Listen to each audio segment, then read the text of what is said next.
everyone, a very warm welcome to the session, and this is Sweta Roy, your English master teacher at Vedantu. Welcome to Spring Text Term 2. The chapter that we are going to revise in today's session is one of my favorite poems, Animals. Okay, so let's get started without further delay. We have some very important questions only for you guys so that you can practice this entire poem and you are absolutely ready to face your term 2 examination. How does that sound? Are you guys excited? Yes, give me a quick thumbs up and let's begin with the session without further delay. This is going to be the session flow. We would have 2-mark questions and 4-mark questions just as it comes in your term 2. And then before we start, I hope you have already given me a big fat thumbs up. If shared, please do share the video amongst your friends. And let's get started with a very positive note. Work hard in silence. Let success make the noise. Okay. So I'm sure each one of you are extremely hardworking. So keep up the hard work in silence, and I'm sure guys, all of you would definitely come out with flying colors and your success will make the noise. Okay, so let's get started. I'm sure you all are aware of the topics now. We have already started with glimpses of India, Madam Rides the Bus, Sermon at Banaras, Proposal, Amanda. We have completed till Amanda. So our sessions would go on till 30th of March. Right? And by now you are aware of all the other subject schedule. So I'll skip this part and directly start with the 2-mark questions. Are we ready? Yes, guys? Show me some excitement in the chat. Yes. So this is the first question that we have, and I want everyone's participation in the chat box. Please attempt this question and let me know your pointers that you want to add for this question. The question is, does Whitman believe that animals and humans are essentially similar? Provide one reason to support your opinion. Yes? What do you think? Does Whitman believe that animals and humans are essentially similar? If yes, then please tell me the reason. If no, then also tell me the reason. Give your inputs in the chat and we will match with the answer that we have for you. Okay, so according to the poet, obviously animals and humans are not similar, and that is exactly what he points out. He points out the contrasting features. Right? Throughout the poem, he keeps on contrasting the humans and the animals. And he talks about the virtues that human beings lack and the animals possess. The animals are calm and contented, whereas the men are dissatisfied, or human beings are dissatisfied, always discontented, and we are filled with a lot of complaints. Right? And you can also talk about the greed that we have. We run behind possession, right? So we live in a materialistic world, which is the world filled with possession. Whereas the animals, how are they calm and contented? Because they do not run after the materialistic pleasures, unlike the human beings, right? So obviously we can see that the poet has placed the animals on a higher pedestal. And how does he do that? By contrasting the features and highlighting, contrasting the features of humans and animals and highlighting the virtues of animals against the vices of human beings. So these are the points that you have to place in your answers. Okay. Next question. How would you evaluate the poet's opinion on religion? Now, while I was dealing with the poem, I talked about the stanza which reflected the poet's opinion on religion, and I told you that the poet is a non-conformist. Okay, sorry, non-conformist. Now what he does not conform to the religion. How can we say that? I had also highlighted the stanzas when we were analyzing the poem, right? So the poet does not want to kneel before someone worshipping his deity. If you remember, he points out the characteristic features, the differences between animals, while pointing out the differences between animals and human beings. This is another difference that he points out, right? He criticizes men for discussing their duty towards God and weeping for their sins. So all of these, so kneeling down before ancestors, always irritating the poet by discussing the duty towards God. All of these, are the reasons for which the poet wants to turn away from the world of human beings towards the world of animals, right? So these highlight the fact that he does not believe in religion, or he is a non-conformist. Next is, calling someone an animal usually has a negative connotation, and we already discussed this in our sessions too, right? How does the poet invert it?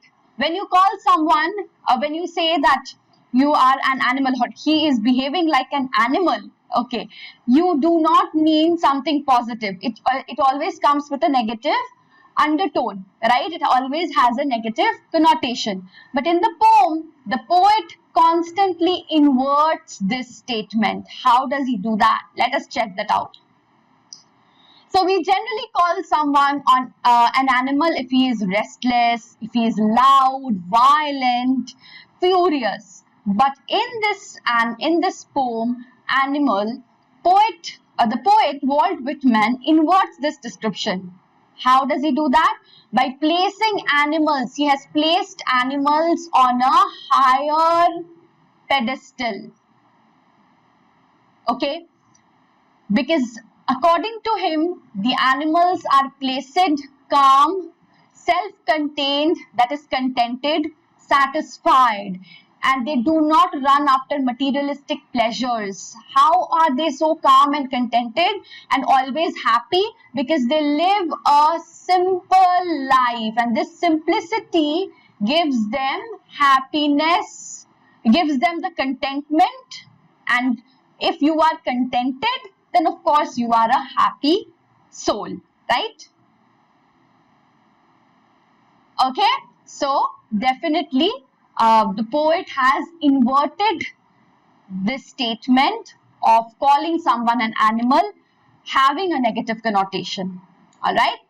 The next question is, Whitman's ode to animals is a yearning for a simpler life. It's a yearning for a simpler life. Do you agree? So, do you think that the poet, with the help of, why does he write this poem, Animals? Why does he talk about the calmness, the satisfaction, the contentment of animals? Because somehow he admires those qualities, and he also yearns for the same kind of life that the animals live. So, what is the kind of life that the animals live?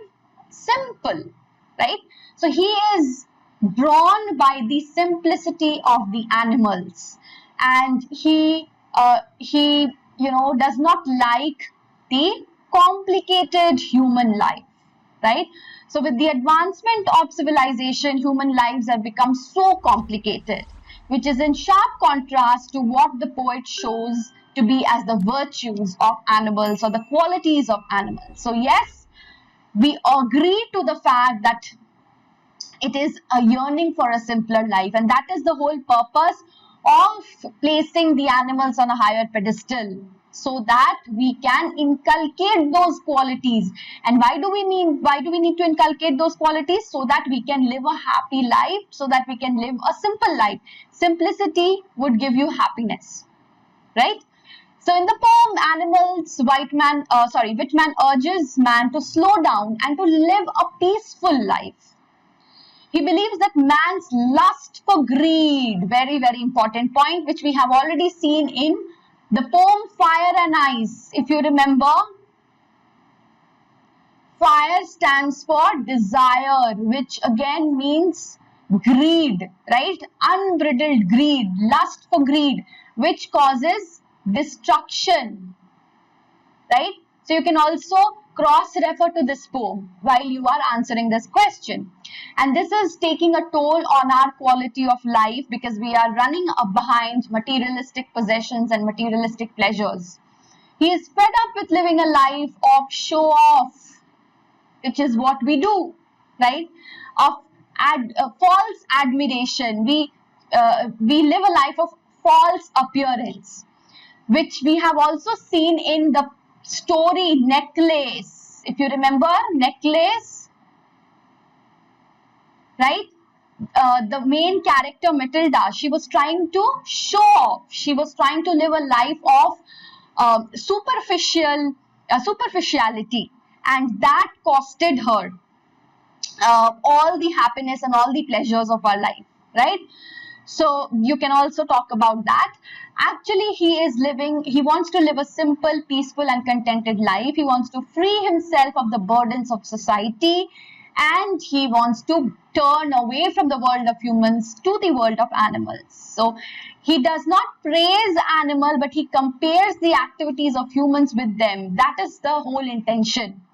Okay, the comparison of animals' activity with the human beings' activity. Why? So that he can highlight the flaws that human beings have. There's a very popular saying, simple living and high thinking, right? So obviously, as human beings, we are imbued with the quality of intelligence, right? But what about the simplicity? We are leaving the simple living far behind. And that is exactly what the poet has tried to point out, especially in the last few lines of the poem. Have we negligently dropped those qualities that we used to possess long ago, right? So, yes, this is a yearning for a simpler life. Okay? Next question is for 4 marks. I hope you are clear with the 2-mark questions. So, if you have, understood all the 2 marks questions, you are halfway through the poem. Okay? You've prepared almost 50% of the poem. And now we will move ahead with the 4-mark questions. Are we ready? Is the excitement same? Yes? Let me see in the chat how excited you all are. Is everything clear till here? Have you all understood? Okay, let's proceed further for the 4-mark questions. How can you relate these words? They'll ruin him. They'll make a man out of him, to the poem Animals by Walt Whitman. So in order to answer this question, first of all, you need to understand the meaning of these lines and who has actually spoken these lines. So let me tell you guys, these lines were spoken by the character Bhalu in The Jungle Book by Rudyard Kipling. Okay, right. So Balu's words, so he's a fictional character in The Jungle Book. Please note this, by Rudyard Kipling. I'm sure you know about The Jungle Book. It's a very, very famous book by Rudyard Kipling. Okay, so definitely it reflects hatred for humans. They will make a man of him. They will ruin him, right? So this is also felt in the same theme is, felt in the poem Animals by Walt Whitman, and it revolves around the theme of loss of humanity among humans. Okay, so according to the poet, the animals are placed on a higher pedestal. They are better than humans. Humans commit sins, animals do not, and that is why they weep at night, reflecting upon their sins, right? But the point is, they do commit sins, right? Animals don't, and animals do not run after, they are not mad about worldly pleasures, but humans do. Animals do not discriminate while humans do. For in the animal world, everyone is the same. They do not kneel down before someone else. But human beings, yes, we have so many discriminations throughout our human society, right? Animals never discuss their duty towards God, but humans do. So the poet desires that humans should adopt these qualities, inculcate these qualities, and become better human beings. Okay, so devoid of these qualities and containing the vices that we have, running greed, lust, we are, moving far away from nature, and we are, lacking the humanity. We are devoid of the humanity which makes us human, right? So in order to become better individuals, in order to become better humans, we need to adopt these virtues that animals possess. We need to learn these qualities from animals. So he wishes to live with animals and experience a life where no one complains. We are so full of complaints. Every day we have some complaint or the other. But have you ever seen the animals complaining? No. They live a simple life without any complaint. They live a peaceful life, right? He doesn't admire how good animals are, but compare humans with them in order to focus on the flaws of their nature, right?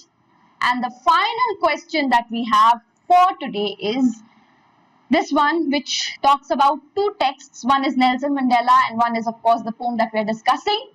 Nelson Mandela is more hopeful about humankind than Walt Whitman. Do you agree?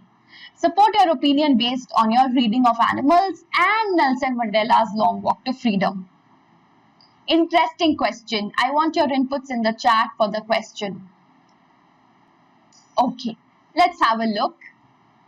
So Nelson Mandela talks about the people who are deprived of basic freedom. That was the underlying theme of the story, A Long Walk to Freedom. He does not criticize the whole of mankind, but he wants equality for the entire countrymen.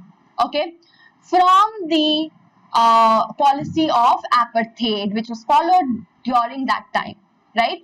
And the where under the policy, the fair-skinned people used to consider themselves superior to the black-skinned people. He charges the oppressor of guilt, greed, and narrow-mindedness. So the oppressor is, of course, the whites, okay, who were guilty, who had their minds filled with prejudice. On the other hand, Walt Whitman dislikes the human race. So that was about Mandela. And now Walt Whitman, he dislikes the entire human race and he thinks that animals are better than human beings. Why? All of those qualities that we already discussed, right? So the poet wants to leave the human world, and he wishes to live with the animals. Okay? So I hope with that, all your confusions from this poem are absolutely clarified, because in today's session we have covered 2-mark questions as well as 4-mark questions from this poem, and I hope this will help you out. This is the question for your homework.